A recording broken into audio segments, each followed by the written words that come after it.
एक सर्कल का arc A B centre पर एक्स रेडियन का कोण बनाता है।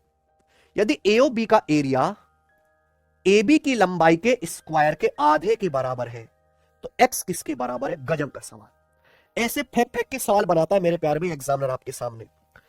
बढ़िया सवाल है, इनकी लैंग्वेज मुझे बहुत अच्छी लगी इसलिए मैं आपको करा रहा हूं। देखिए ध्यान सुनेगा। मान लीजिए सर्कल है, ये एक सर्कल का आर्क है ए बी। मान लीजिए प्यारे दोस्तों इस सर्कल का चाप है ए बी जो सेंटर ओ पर एंगल बनाता है एक्स रेडियन, और इस चाप की जो लंबाई है मेरे दोस्तों वो एल है। क्या है? मान लीजिए एल। तो बोला एओबी का एरिया, ये एओबी का एरिया है, ये है एओबी का एरिया। एओबी का जो एरिया है यानी कि सेक्टर का एरिया, सेक्टर हो गया ना, सेक्टर का जो एरिया है वो आर्क एबी की लंबाई के स्क्वायर के हाफ के बराबर है। Area of sector AOB is equal to half the square of length of arc AB, है ना। क्वेश्चन के अकॉर्डिंग यहां पे सेक्टर ओ ए बी का एरिया इज इक्वल टू किसके बराबर है? आर्क की लंबाई के स्क्वायर के हाफ के बराबर है। ये बोला ना, area of AOB is equal to half the square of length of arc AB. अब बताओ इस सेक्टर का एरिया क्या आएगा? यहां तो प्यारे दोस्तों आंसर में कहीं डिग्री तो आनी दिखानी है।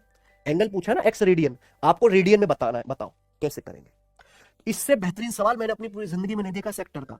सेक्टर के एरिया का फॉर्मूला है पाई आर स्क्वायर गुणा थीटा बटे 360 डिग्री। लेकिन ये फॉर्मूला तो डिग्री में चला जाएगा ना। मैंने आपको सेक्टर के एरिया का एक और फॉर्मूला बताया। कौन सा फॉर्मूला बताया है? कि भाई अगर किसी सेक्टर की रेडियस आर है और चाप की लंबाई एल है तो सेक्टर के एरिया का फॉर्मूला 1/2 एल गुणा आर। सेक्टर की आर की लंबाई एल है, सेक्टर की रेडियस आर है, तो उसका एक और फॉर्मूला आ जाएगा मेरे दोस्तों, क्या? 1/2 एल गुणा आर। 1/2 एल गुणा आर हो गया, और क्या है?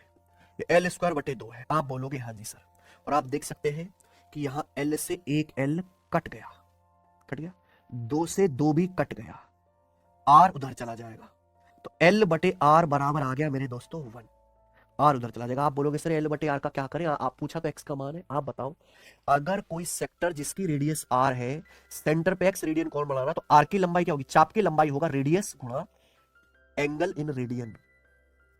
आई ना बात समझ में? सेक्टर के चाप की लंबाई क्या होती है? रेडियस गुणा एंगल इन रेडियन। तो अगर मैं आर को इधर ले आऊं, एल बटे आर ही तो एंगल बनता है। चाप की लंबाई को रेडियस से भाग करोगे यही तो रेडियन बनेगा, यानी कि एल बटे आर ही सीधा क्या आ गया? एंगल की वैल्यू आ गई एक्स रेडियन की, कितना? 1 रेडियन आंसर है। बेहतरीन क्वेश्चन बेटे, बेहतरीन।